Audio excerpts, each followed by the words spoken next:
말라기서 하면 보통 하나님의 일방적인 선포라고 생각하기 쉬운데 전혀 아니에요. 이건 오히려 하나님과 백성 사이에 벌어지는 아주 팽팽한 논쟁에 가깝습니다. 6번이나 질문과 답변이 오가거든요. 이 치열한 대화, 도대체 뭐에 관한 이야기였을까요? 지금부터 같이 한번 파헤쳐 보시죠. 자, 이런 질문 한번 던져볼게요. 만약 여러분의 가장 깊은 믿음이 하나의 논쟁처럼 느껴진다면 어떨까요? 이 질문이야말로 말라기서의 핵심을 꿰뚫는 질문입니다. 왜냐하면 이 책은 그냥 쭉 이어지는 이야기가 아니거든요. 신과 인간 사이의 관계, 그 근본에 대한 질문과 답변으로 아주 꽉꽉 채워져 있습니다. 오늘 우리는 총 5라운드에 걸친 이 논쟁을 쭉 따라가 볼 거예요. 처음엔 사랑에 대한 의심에서 시작해서 예배, 언약, 그리고 마지막 심판의 날에 대한 이야기까지 이어집니다. 각 주제를 따라가다 보면 이들의 갈등이 얼마나 깊어졌는지 한 단계씩 더 선명하게 보일 겁니다. 자, 그럼 첫 번째 논쟁부터 시작해 볼까요? 하나님께서 아주 다정한 선언으로 대화의 문을 여시는데요. 아이러니하게도 바로 이 사랑의 선포가 모든 갈등의 시작점이 됩니다. 말라기 1장 2절인데요. 하나님의 말씀은 아주 명확하고 단순합니다. 내가 너희를 사랑하였다.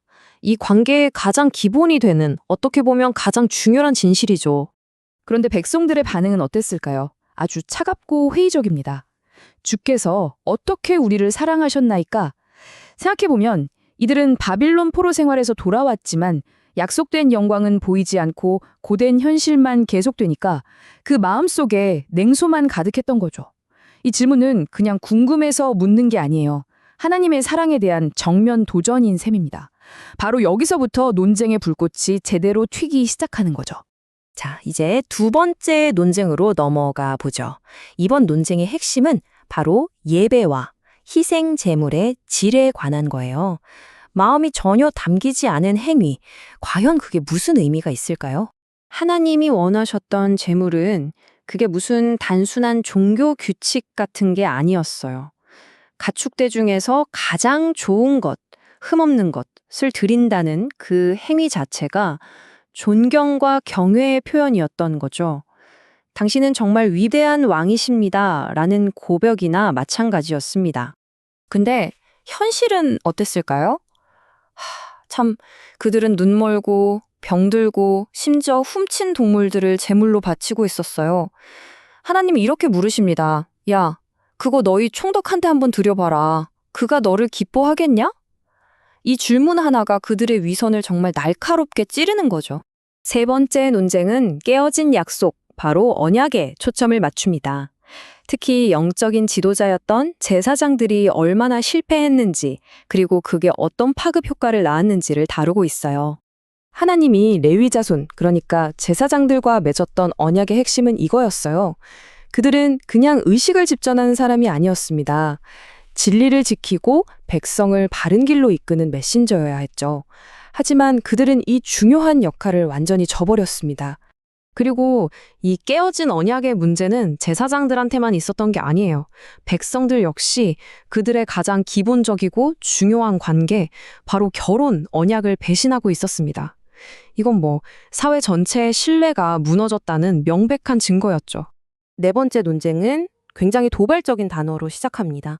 바로 도둑질이에요. 11조를 내지 않는 걸 하나님은 자신에게서 뭔가를 훔쳐가는 행위라고 딱 규정하십니다. 정말 충격적인 질문 아닌가요? 사람이 어찌 하나님의 것을 도둑질하겠느냐? 하나님이 지금 백성들을 향해서 너희가 나를 상대로 도둑질을 하고 있다고 비난하시는 거예요. 이 강력한 표현 하나만 봐도 이 문제가 얼마나 신박한지 알 수 있죠. 그럼 하나님이 도둑 맞았다고 하신 게 뭘까요? 바로 11조와 봉헌물입니다. 당시 11조는 그냥 헌금이랑은 좀 달랐어요. 성전을 유지하고 제사장들의 생계를 책임지는 말 그대로 사회의 영적 시스템 그 자체였거든요. 이걸 안 낸다는 건 모든 게 하나님으로부터 왔다는 믿음을 저버리는 거고 동시에 공동체의 근간을 흔드는 일이었습니다. 그런데 이 준엄한 비난 뒤에 아주 놀라운 초대가 따라옵니다. 그걸로 나를 한번 시험해봐라. 하나님이 백성들에게 순종을 통해서 자신의 신실함을 직접 확인해보라고 오히려 도전을 하시는 거죠. 하늘 문을 열어서 복을 쏟아붓겠다는 엄청난 약속과 함께요. 자, 이제 마지막 논쟁입니다. 이 부분은 모든 것의 궁극적인 결과, 그리고 앞으로 다가올 냉엄한 선택에 대해서 이야기합니다. 모든 행동에는 반드시 결과가 따른다는 걸 보여주는 거죠.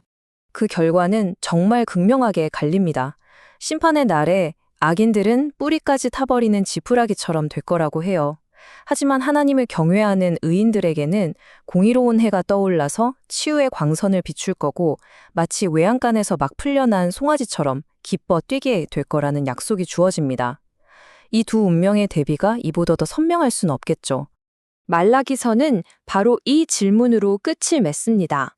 이건 단순히 심판에 대한 경고를 넘어서 관계의 회복, 그리고 세대 간의 화해에 대한 깊은 갈망을 담고 있는 질문이에요. 오늘을 살아가는 우리에게 이 질문은 과연 어떤 의미를 가질까요? 한 번쯤 깊이 생각해 볼 만한 문제입니다.